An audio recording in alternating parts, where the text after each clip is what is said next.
नमस्कार विद्यार्थी मित्रांनो, मी विनोद नाईक. आपण पाहत आहोत इयत्ता 8वीचा विज्ञान. त्याच्यामधील 15वा लेसन ज्याचं नाव आहे ध्वनी म्हणजे साऊंड. विद्यार्थी मित्रांनो, आपण काही गोष्टी बोलत असतो. त्या बोलत असताना आपल्या कंठामधून हवा त्या स्लिटमधून बाहेर निघते आणि मध्ये आलेली जी जीभ किंवा दात किंवा ओठ आहेत त्याच्यानुसार ही वर्णाक्षर तयार होतात आणि आपण शब्द तयार करतो आणि शब्द बोलतो. आपल्याला हवी असलेली वस्तू आपण घेऊ शकतो. तर हा ध्वनी जो निर्माण होतो आपल्या तोंडावाटे तो आपल्या कानापर्यंत कसा पोहोचतो? तर विद्यार्थी मित्रांनो, त्याच्यासाठी मीडियमची आवश्यकता असते. तुमच्या आमच्यात मीडियम म्हणजेच कोणता आहे, माध्यम कोणता आहे? तर हवा हे माध्यम आहे. स्थायू, द्रव किंवा वायू असे 3 प्रकारची माध्यमं असतात. तर हवेमधून कंपन निर्माण होतात. तरी कंपन कशा प्रकारे निर्माण होतात? लॉन्जिट्युडिनल वेव्ह निर्माण होते की ट्रान्सव्हर्स वेव्ह निर्माण होते? याच्यावर आधारित आपल्या ओठाच्या बाहेर जे पार्टिकल्स असतात ते हालचाल करतात आणि ही वेव्हज, ही ऊर्जा जी आहे त्या पार्टिकल्सची ती पुढल्या पार्टिकल्सला दिली जाते. अशा प्रकारे ट्रान्सफर होऊन हे आपल्या कानापर्यंत येतात आणि कानाचा जो मेम्ब्रेन आहे कानामध्ये, टिम्पॅनिक मेम्ब्रेन आतमध्ये, त्याच्यात व्हायब्रेशन होऊन हे जे संवेद निर्माण होतात त्याच्यातून ब्रेनला तो इंटरप्रेट केला जातो. म्हणजे अशा प्रकारे ध्वनीची हालचाल होत असते. ती कशा प्रकारे नक्की होत असते, ध्वनी कसा वहन करतो, त्याच्याविषयी आपण आता ह्या चॅप्टर मध्ये पाहणार आहोत. चला तर मग बघूया लेसन 15वा ज्याचं नाव आहे ध्वनी आणि त्याच्यामधील पहिला सेशन. इथे पहा आपल्याला एक नाद काटा दिसतोय. यालाच इंग्लिशमध्ये ट्युनिंग फोर्क असं म्हणतात. आता ध्वनी कसा निर्माण होतो, साऊंड कसा निर्माण होतो आपण बघूया. विद्यार्थी मित्रांनो, हा साऊंड निर्माण होतो हे पाहण्यापूर्वी मी आपल्याला सांगू इच्छितो की मॉस्किटो जी आहे, मच्छर जी आहे, ती आपल्या कानाच्या जवळ आल्यावर आपल्याला जो आवाज येतो ते जे पंखाचे जे व्हायब्रेशन होत असतात त्याच्यामुळे तो आवाज येत असतो. म्हणजेच ध्वनीची निर्मिती होण्यासाठी कुठल्याही गोष्टीचं व्हायब्रेशन होणं खूप गरजेचं आहे. जसं तबला आहे, तबल्यावर आपण थाप मारली की त्याच्यानंतर आवाज येतो. तो आलेला आवाज हा तो जे कातड आहे किंवा चामडी जी आहे त्याच्या व्हायब्रेशनमुळे होत असते. लक्षात घ्या, एखादी वस्तू कंप पावत असेल तर त्यापासून ध्वनीची निर्मिती होऊ शकते. हे आपण शिकलो आहोत. अशा कंपनामुळे ध्वनी कसा निर्माण होतो हे आपण नाद काट्याचे उदाहरण घेऊन समजून घेऊया. याला ट्युनिंग फोर्क असं म्हणतात. प्रयोगशाळेमध्ये वेगवेगळ्या फ्रिक्वेन्सीचे ट्युनिंग फोर्क असतात. ती फ्रिक्वेन्सी दिलेली असते म्हणजे एका सेकंदामध्ये तिच्या भुजा आहेत त्यांचे तेवढे व्हायब्रेशन होत असतात आणि त्याच्यावरून त्याची फ्रिक्वेन्सी ठरलेली असते. बघा, नाद काट्याचं चित्र आपल्याला बाजूला दिसत आहे. एक आधारक आहे खाली हातात धरायला आणि 2 भुजा त्याला आहेत. आता हा धातूपासून बनलेला नादकाटा आहे. आता आकृतीमध्ये दाखवलेला नादकाटा पुढे जो दाखवलेला आहे त्याच्यामध्ये स्थिर नादकाटा दाखवलेला आहे म्हणजे ट्युनिंग फोर्क दाखवलेला आहे. नादकाट्याच्या सभोवतालच्या हवेची स्थिती दाखवण्यासाठी उभ्या रेषांचा वापर केला जातो.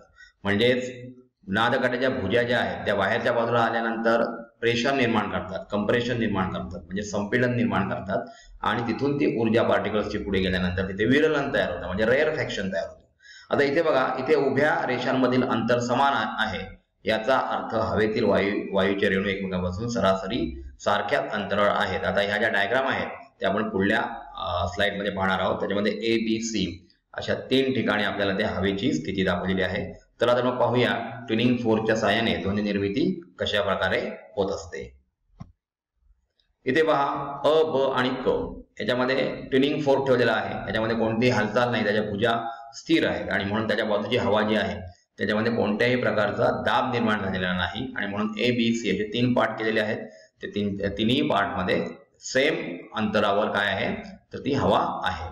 आता बघा, ब ह्या भागामध्ये जेव्हा ट्युनिंग फोर्कच्या भुजा बाहेरच्या बाजूला येतात तेव्हा त्याच्या जवळची हवा जी असते त्याच्यावर प्रेशर निर्माण होतो आणि त्याच्यामुळे तिथे कंप्रेशन तयार होतं. कॉम्प्रेशन म्हणजेच संपीडन आणि बाजूची हवा जी आहे ती अजून विरलच आहे. आता जेव्हा आतमध्ये ट्युनिंग फोर्क म्हणजे नाद काट्याच्या भुजा जातात त्यावेळेला त्याच्या शेजारी प्रेशर कमी होतो, परंतु तो पहिला प्रेशर दिला होता तो पुढे सरकतो पार्टिकल्सचा आणि त्याच्यामुळे बी या ठिकाणी तुम्हाला कॉम्प्रेशन तयार झालेलं दिसतंय म्हणजे संपीडन तयार झालेलं दिसतंय. अशा प्रकारे ध्वनी जो असतो तो तयार होत असतो आणि त्याचं वहन होत असतं. मी तुम्हाला सांगितलेलं आहे की मच्छर किंवा मॉस्किटो आपल्या कानाजवळ आल्यानंतर त्याचा एक आवाज येतो विशिष्ट. तो आवाज जो आहे त्याच्या पंखांच्या व्हायब्रेशनचा आहे. किंवा आपल्या घरामध्ये एखादी मधमाशी आलेली असेल तर तिच्या पंखांची हालचाल खूप फास्ट होत असते आणि म्हणून एक विशिष्ट प्रकारचा ध्वनी आपणास ऐकायला मिळतो. म्हणजेच व्हायब्रेशन शिवाय ध्वनीची निर्मिती होऊ शकत नाही. हा नाद काट्याचा एक्सपेरिमेंट जो आहे त्यामध्ये हा नाद काटा एका चामडी वस्तूवर आपटला जातो आणि त्याच्यानुसार ते जे प्रॉन्ग्स आहेत त्याचे म्हणजे भुजा ज्या आहेत त्यांची हालचाल होते आणि त्याच्या बाजूला असलेल्या हवेवर ते आदळत बसतात आणि अशा प्रकारे कॉम्प्रेशन रेअरफॅक्शन म्हणजे संपीडन विरलन तयार होत असतात.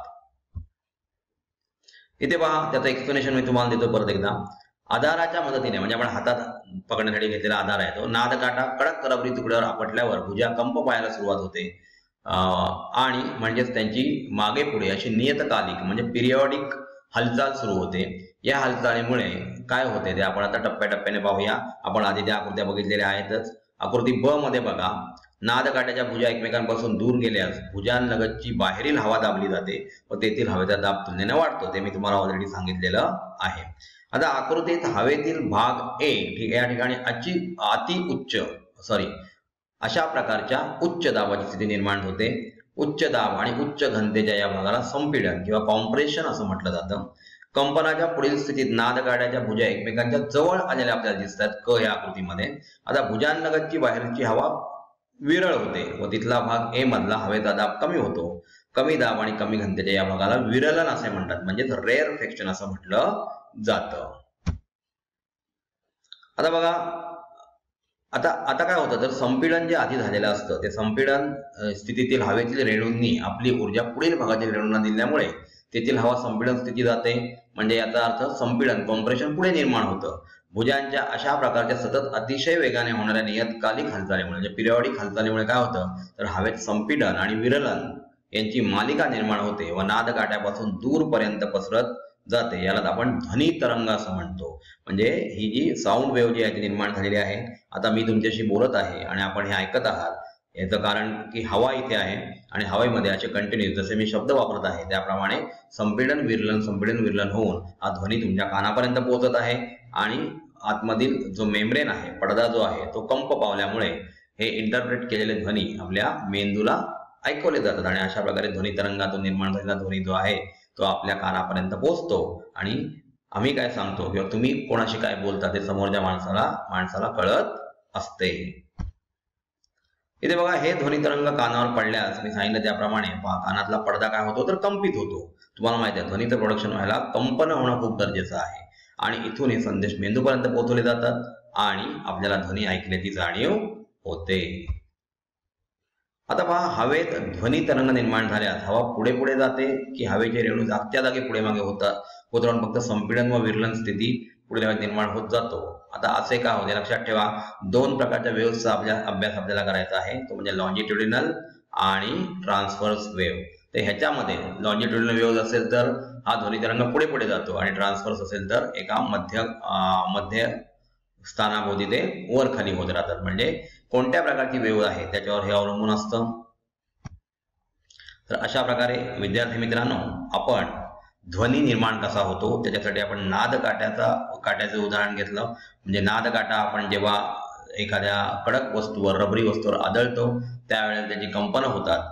नादकाठे हे वेगवेगळ्या फ्रिक्वेन्सीचे असतात आणि त्यानुसार ते कंपन्या निर्माण करतात. म्हणजे एका सेकंदामध्ये किती कंपन्या निर्माण होतात त्याच्यावर त्याची फ्रिक्वेन्सी ठरते म्हणजेच त्याची वारंवारता ठरत असते. ध्वनी कसा निर्माण होतो ध्वनीमध्ये रेअरफॅक्शन म्हणजेच विरलन म्हणजे काय किंवा संपीडन म्हणजेच कॉम्प्रेशन म्हणजे काय याच्याविषयी सुद्धा आपण ह्या सेशनमध्ये जाणून घेतलेला आहे.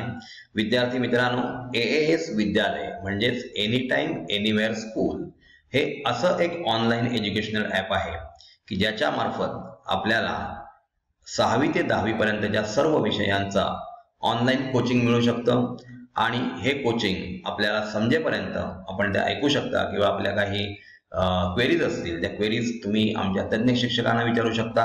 आम्ही आपल्या शंकांचं निरसन होईपर्यंत आपल्याला ते आन्सर समजून सांगू. विद्यार्थी मित्रांनो लक्षात घ्या बाहेर खूप स्पर्धा आहे. हे वर्ल्ड खूप कॉम्पिटेटिव्ह झालेलं आहे. अगदी अर्ध्या मार्कांसाठी सुद्धा मुलांचे प्रवेश इंजिनिअरिंग कॉलेजचे किंवा मोठ्या कॉलेजेसचे हुकत आहेत. तर आपण अभ्यास करणं खूप गरजेचं आहे आणि अभ्यास करताना आताची जी शिक्षण पद्धती आहे ती पूर्णपणे आकलनावर आधारित आहे. म्हणजे आपलं आकलन किती झालेलं आहे आपल्याला एखादा विषय किती समजलेला आहे त्याच्यावर आपण तशा प्रकारची माहिती आपण परीक्षेत लिहू शकतो आणि आपल्याला चांगले गुण मिळू शकतात. त्याच्यासाठी आमच्या AS विद्यालय ॲपला रजिस्टर करा.